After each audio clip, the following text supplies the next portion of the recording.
Hey everyone, I'm Aidan Walls, and today I want to bust some myths about the Blackmagic Pocket Cinema Camera 4K. So if you hop onto YouTube and you look up Blackmagic Pocket Cinema Camera 4K review, you're going to get a lot of the videos that first came out with the hype of the camera, and most of those guys start the video by saying you cannot have this camera without rigging it out.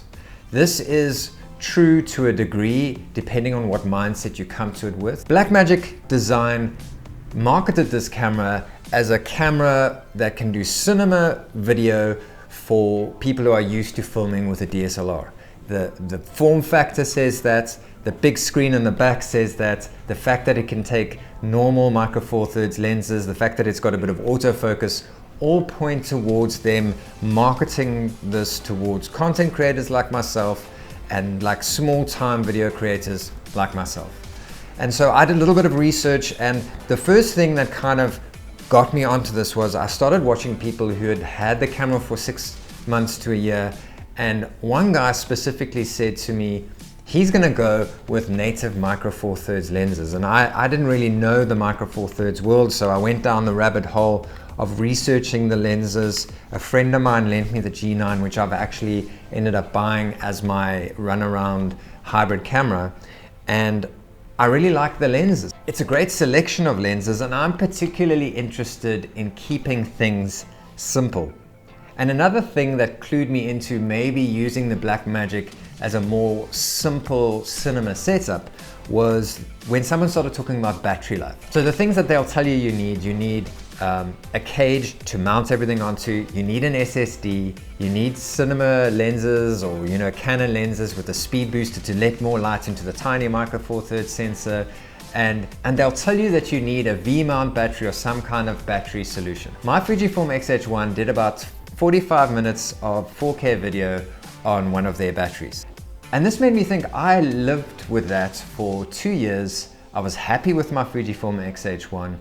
And the battery life on this with an original Canon battery is about an hour. Also, the thing you've got to remember is the first videos that came out, they didn't have Blackmagic RAW and they didn't have 12:1 compression.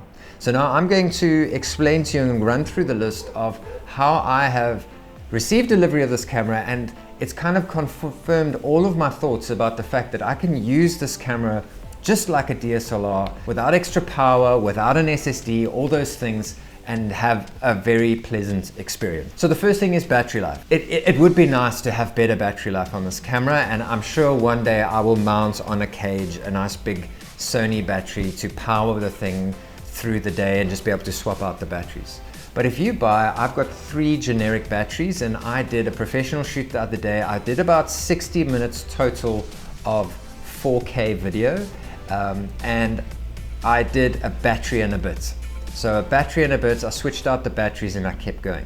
So I have 3 generic batteries. They aren't Canon batteries, and I managed to live with that. So if you're happy to do that, or if you want to lower the resolution, so if you shoot in HD or 2.6K, you get quite a big crop on the HD, a 2 times crop, I think. In the 2.6 there's also a crop on that.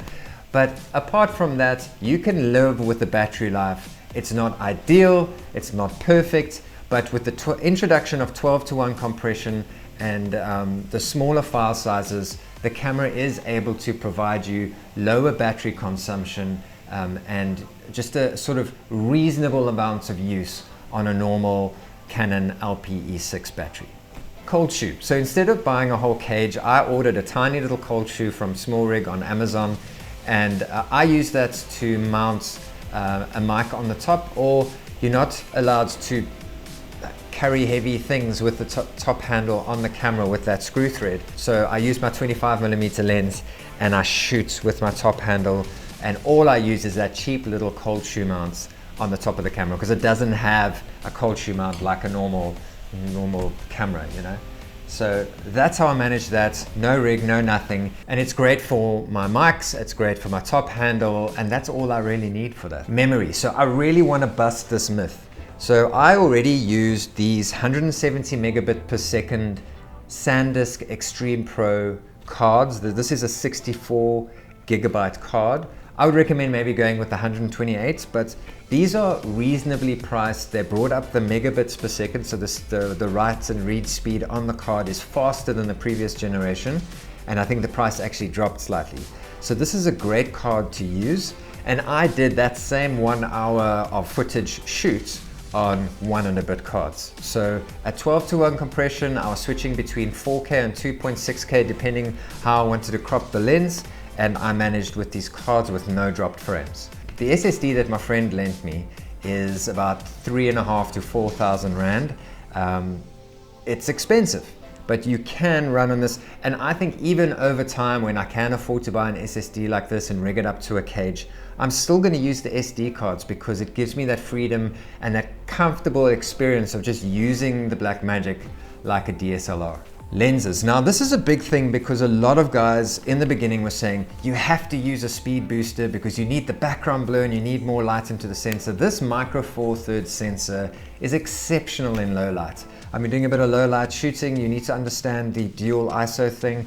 I think the native ISO on the low end is 400 and I think the high one is 3200. I've been shooting at 3200 with a nice clean image. But if you understand that, the low light performance on this camera is exceptional. And then micro four thirds lenses. I started researching. I've bought this one, which is like I've got a terrible f-stop. It's a f3.5, but a lovely stabilized lens. And then I've got the Sigma 56mm, which is obviously a long range lens. It's an equivalent of 112mm on full frame, f1.4. And then I'm shooting now on the 25mm f1.4 Lumix Leica. That lens, I love it. That's why I'm shooting on it now. I think it's a lovely, lovely lens. It gives a beautiful image. The autofocus on my G9 is really good. So that's great. There's a wonderful selection of affordable lenses on the micro four thirds system. And I don't think you need a speed booster unless you're a complete bokeh snob and you want that crazy blown out background, which I think is a little bit overdone these days. So I'm kind of happy with the background blur I'm getting here, and I'm using this one for photography to get me that good portraiture effect. So that's that. Great selection, great lens. The other thing I want to talk about is the fact that this will give you electronic contact points with your Blackmagic Pocket Cinema Camera 4K, which means that you get autofocus, which is not amazing, it's not exceptional, but I will talk about that now. It gives you autofocus, and it gives you on this lens OIS stability, and the OIS on the Lumix lenses specifically is very good. So this is the cheaper kit lens that you get. So for the 14 to 42, I definitely one day want to upgrade to the 12 to 35mm f1 2.8. So that's got an f2.8 through the focal range.